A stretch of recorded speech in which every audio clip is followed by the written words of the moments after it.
வணக்கம் நண்பா, ஐமா தமிழன் சேனல் உங்களை வரவேற்கிறேன். இந்த ஏஐனால் இந்த உலகத்தில் வந்து நிறைய ரெவல்யூஷன்ஸ் நடந்துகிட்டு இருக்கு. ஏஐயை பயன்படுத்தி ஒரு மினிஸ்டரை அறிமுகப்படுத்தியிருக்கிறாங்க. இதை நம்பருக்கு கொஞ்சம் வீடாக தான் இருக்கும், பட் இருந்தாலும் இதுதான் வந்து ஃபேக்ட்டு. அல்பேனியா நாட்டில் தான் இந்த ஏஐ மினிஸ்டர் வந்து அங்கீகாரம் கொடுத்து அந்த நாட்டோட பிஎம்ஏ வந்து அனௌன்ஸ் பண்ணியிருக்காரு. ஸோ அதை பற்றி தான் இன்றைக்கி நம்ம இந்த வீடியோவில் ஃபுல்லாக டீட்டெயிலாக பார்க்க போகிறோம். இப்போ ரீசெண்டாக கூட இந்த ஏஐ பயன்படுத்தி ஒரு நியூஸ் ரீடரை விஷுவலாக காமிச்சிருக்காங்க. ஸோ அந்த வகையில் ஒரு நாட்டோட மினிஸ்டர் சீட்டே வந்து ஒரு பார்லிமெண்ட்டை கொடுத்து அதை வந்து ஒரு ஏஐ ஃபில் பண்ணுது அப்படின்னா அது வந்து யாருனாலையுமே ஏற்றுக்க முடியாது. இந்த ஏஐ மூலமாக நிறைய ரெவல்யூஷன்ஸ் நடந்தாலும் ஒரு மினிஸ்டர் சீட்டை வந்து அதுவும் ஒரு மினிஸ்டரோட ஒரு பார்ட்டை வந்து ஏஐ கிட்ட கொடுத்து அதுக்கான கம்ப்ளீட் ஆக்சஸையும் கொடுத்து அதை வந்து மானிட்டர் பண்ணி அதுக்கிட்ட இருந்து ரிசல்ட் வாங்குறது அப்படிங்கிறது உண்மையிலேயே வந்து ஏஐயோட அடுத்த கட்ட நகர்வுக்கு நகர்ந்துருக்குன்னே சொல்லலாம். இதோட சாதகங்கள் பாதகங்கள், இதோட முக்கிய குறிக்கோள் என்ன அப்படிங்கிற மாதிரி எல்லா விஷயத்தையும் நம்ம வந்து இந்த வீடியோவில் ஃபுல்லாக டீட்டெயிலாக கம்ப்ளீட்டாக பார்க்க போகிறோம். இந்த வீடியோ வந்து ரொம்ப இன்ட்ரெஸ்டிங்காக இருக்கும். எந்த இடத்துலையும் வந்து ஸ்கிப் பண்ணாம பாருங்க. அதுக்கு முன்னாடி நம்ம சேனலுக்கு இப்போ தான் ஃபஸ்ட் டைம் வந்துருக்கீங்கன்னா நம்ம சேனலை சப்ஸ்கிரைப் பண்ண கையோட ஆளுங்க நோட்டிஃபிகேஷன் கொடுத்து வச்சுங்க. அப்போ நம்ம போடக்கூடிய எவ்ரி வீடியோஸ் உங்களுக்கு நோட்டிஃபிகேஷன் உடனுக்குடன் வந்து சேரும். நீங்களே அந்த வீடியோ மிஸ் பண்ண பார்க்க முடியும். ஸோ இப்போ வாங்க வீடியோக்குள்ளே போகலாம்.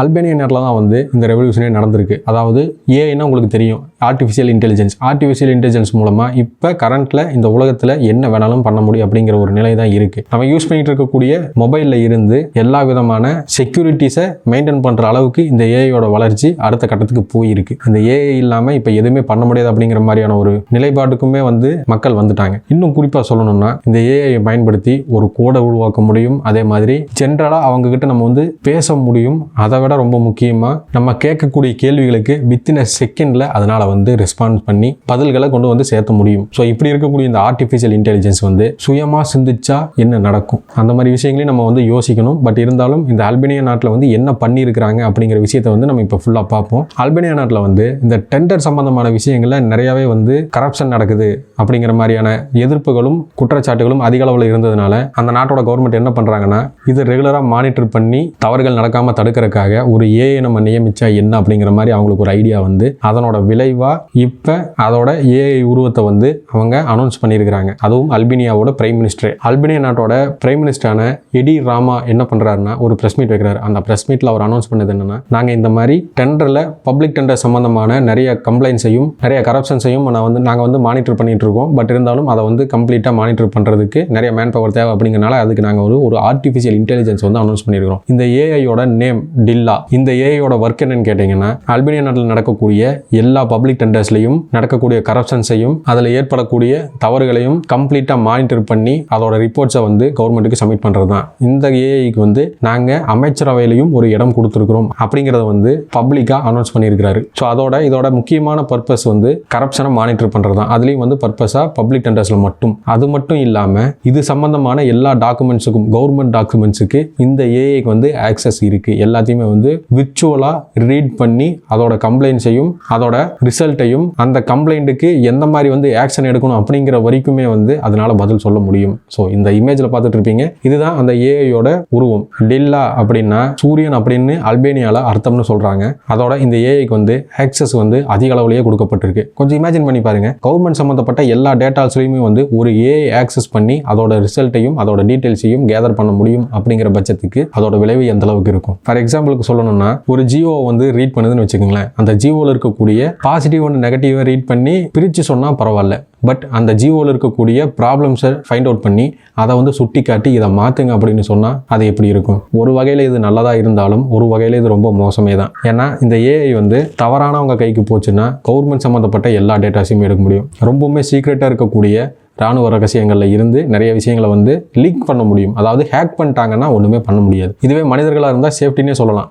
ஆனால் அதுக்கு பதிலாக ஒரு சிஸ்டமை நம்பி நம்ம இவ்வளோ பெரிய பொறுப்பை கொடுக்கணும் அப்படிங்கிறது ஒரு கேள்விக்குறியான விஷயம். அது சரியானும் தெரியலை. பட் அதுக்குண்டான முடிவுகளும் அதுக்குண்டான நடவடிக்கைகளும் எடுத்து தான் வந்து இந்த முயற்சிக்குள்ளே இறங்கியிருப்பாங்கன்னு நான் நம்புகிறேன். நார்மலாகவே கவர்மெண்ட் டாக்குமெண்ட்ஸ் எல்லாமே வந்து ஸ்கேன் பண்ணி அதை வந்து சிஸ்டமில் நான் அது எதுவுமே நான் வந்து இல்லைன்னு சொல்லலை. பட் இருந்தாலும் அதை இன்னொரு சிஸ்டம் வந்து ரீட் பண்ணுது அப்படின்னா அது எப்படி இருக்கும், அதோட விளைவுகள் எந்த அளவுக்கு இருக்கும், அதாவது தவறாக போச்சுன்னா. ஸோ இது வந்து இந்த உலகத்திலேயே முதல்ல ஒரு ஏஐயே மினிஸ்டராக கொண்டு வந்திருக்காங்கன்னா அது இந்த அல்பேனியா நாட்டில் தான். இவங்க இதை எந்த அளவுக்கு சேஃபாக கொண்டு போவாங்க, இதனால் வரக்கூடிய விளைவுகள் எந்த அளவுக்கு இருக்கும் அப்படிங்கிற எல்லாத்தையும் நம்ம வந்து போக தான் பார்க்கணும். மேக்ஸிமம் நம்ம பாசிட்டிவாகவே நினைப்போம். ஏன்னா கரப்ஷன் அப்படிங்கிறது ரொம்ப மோசமான ஒரு விஷயம். அந்த கரப்ஷனை தடுக்கிறதுக்காக மட்டுமே தான் இதை கொண்டு வந்திருக்கு அப்படின்னு சொல்கிறாங்க. சில ரெஸ்ட்ரிக்ஷன்ஸும் இருக்குன்னு சொல்கிறாங்க. பட் இருந்தாலும் மேக்ஸிமம் எல்லா டாக்குமெண்ட்ஸுக்கும் ஆக்சஸ் இந்த ஏஐக்கு இருக்கு அப்படின்னு சொல்றாங்க. ஸோ இந்த ரெண்டுலையும் பார்க்கும்போது முடிவுகள் எப்படி வேணாலும் நடக்கலாம். ஆனால் இந்த ஏஐ வந்து இப்போ நிறைய ரிசல்ட்ஸ் கொடுத்துருக்கு. எந்த மாதிரி ரிசல்ட்ஸ்னா, இந்த டெண்டர் டீட்டெயில் சம்பந்தமா 36,600 ரிசல்ட்டை வந்து இப்பவே, அதாவது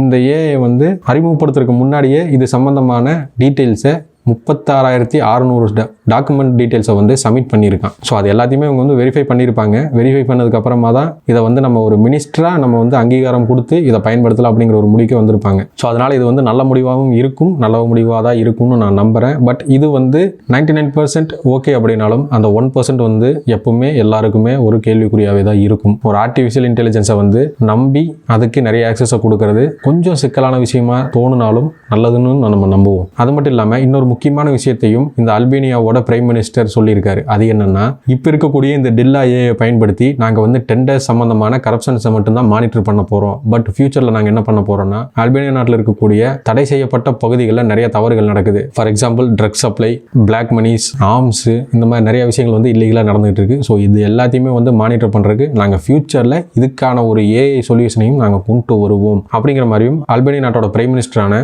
எடி ராமா அனௌன்ஸ் பண்ணியிருக்காரு. ஸோ இது வந்து ஏஐ உலகத்தில் வந்து ஒரு மிகப்பெரிய ரெவல்யூஷனே கொடுக்க போகுது. ஏஐ உலகத்தில் மட்டும் இல்லை, நம்ம உலகத்துலையுமே. ஏன்னா இப்போவே வந்து ஏஐனால நிறைய வேலை வாய்ப்புகள் எல்லாருக்கும் போய்கிட்டு இருக்கு. நிறைய பேரோட வாழ்வாதாரமே இதனால வந்து பாதிக்கப்பட்டிருக்கு. ஃபேக்ட்ரிஸ்க்கெல்லாம் போனீங்கன்னா ஆர்டிஃபிஷியல் இன்டெலிஜென்ஸ், அதே மாதிரி கம்ப்யூட்டர்ஸ் மூலமாக நிறைய விஷயங்களை வந்து செஞ்சு மனிதர்களோட தேவைகளை குறைச்சிக்கிட்டு வர்றாங்க. சாஃப்ட்வேர் இன்ஜினியரிங் ஆகட்டும், அதே மாதிரி இந்த ஐடி டிபார்ட்மெண்ட்லாம் பார்த்தீங்கன்னா நிறைய பேரை தூக்கிட்டாங்க. 10 பேர் செய்ய வேண்டிய வேலையை ஒரே ஒரு கம்ப்யூட்டர் செய்யுது அப்படிங்கிற பட்சத்துக்கு அவங்களுக்கு வந்து அந்த 10 பேர் கொடுக்கக்கூடிய சேலரி அவங்களுக்கு வந்து மிச்சம் தான். ஸோ இதனாலே வந்து இந்த ஏஐனால நிறைய ப்ராப்ளம்ஸை வந்து இந்த உலகம் ஃபேஸ் பண்ணிட்டு தான் இருக்கு. வேலையில்லா திண்டாட்டம், அந்த மாதிரியான விஷயங்களை வந்து நிறைய ஃபேஸ் பண்ணிட்டு தான் இருக்கு. இப்படி இருக்கக்கூடிய ஒரு சிச்சுவேஷன்ல ஒரு ஏஐயை ஒரு கவர்மெண்ட்டோட மினிஸ்டரா அனௌன்ஸ் பண்ணியிருக்காங்க அப்படின்னா அதை நீங்கள் எப்படி பார்க்குறீங்க? ஏற்கனவே ஏகப்பட்ட இடத்துல குளறுபடி நடந்துகிட்டு இருக்கு. இது வந்து என்ன பண்ண போகுது அப்படிங்கிற ஒரு கேள்வி தான் எல்லாத்துக்குள்ளேயும் வரும். ஏன்னா கரப்ஷன் இல்லாத நாடுகளே கிடையாதுன்னு தான் சொல்லணும். எல்லா நாட்டிலையுமே கரப்ஷன்ஸ் இருக்கு. அதுக்கு சொல்யூஷன் வந்து ஏஐ தான் அப்படின்னா என்ன பண்ணுறது? மக்களால் முடியாதா? அதை மானிட்டர் பண்ணுறதுக்கு யாருனாலையுமே முடியாதா?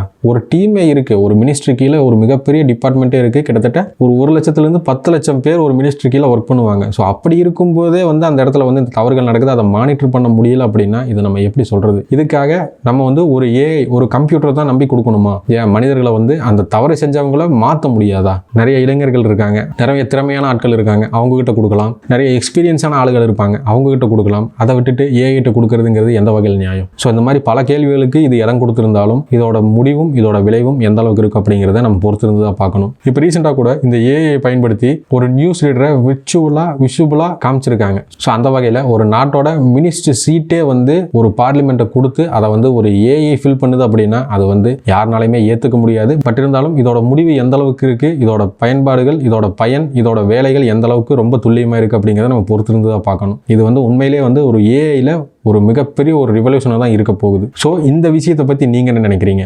ஒரு ஏஐயை பயன்படுத்தி ஒரு மினிஸ்டர் சீட்டையே வந்து ஃபில் பண்ணியிருக்கிறாங்க அப்படின்னா இது எந்த வகையில் நியாயம்? இது சரியா தப்பா? இதனால என்னென்ன ஏற்படும்? இதோட சாதக பாதங்களை நான் எனக்கு தெரிஞ்சதை சொல்லிட்டேன். உங்களுக்கு தெரிஞ்சதை கமெண்ட் செக்ஷனில் சொல்லுங்கள். இந்த மாதிரி விஷயங்கள் வந்து இந்தியாவில் நடக்குமா நடக்காதா? அதுக்கான பதில்களையும் கமெண்ட் செக்ஷனில் சொல்லுங்கள். ஸோ இந்த வீடியோவை பொறுத்த வரைக்கும் ஒரு ஏஐயை பயன்படுத்தி ஒரு மினிஸ்டர் சீட்டையே வந்து கொடுத்துருக்காங்க. அது எந்த வகையில் நியாயம் அப்படிங்கிற மாதிரியான விஷயங்களை தான் வந்து நம்ம சிந்திக்கணும். இந்த வீடியோ உங்களுக்கு பிடிச்சிருந்துச்சுன்னா லைக் பண்ணுங்கள், ஃப்ரெண்ட்ஸ் அண்ட் ஃபேமிலிக்கு ஷேர் பண்ணுங்கள். அதே மாதிரி நம்ம சேனலை சப்ஸ்கிரைப் பண்ணுங்கள். சப்ஸ்கிரைப் பண்ண கையோட ஆளுங்க நோட்டிஃபிகேஷன் கொடுத்து வச்சுங்க. அப்போ நம்ம போடக்கூடிய எவ்ரி வீடியோஸ் உங்களுக்கு நோட்டிஃபிகேஷன் உடனுக்குடன் வந்து சேரும். நீங்களே அந்த வீடியோ மிஸ் பண்ணாமல் பார்க்க முடியும். ஸோ இதே மாதிரி இன்ட்ரெஸ்டிங்கான மிஸ்டீரியஸான டாபிக்கோட நெக்ஸ்ட் வீடியோ உங்களை சந்திக்கிறேன். தேங்க்யூ.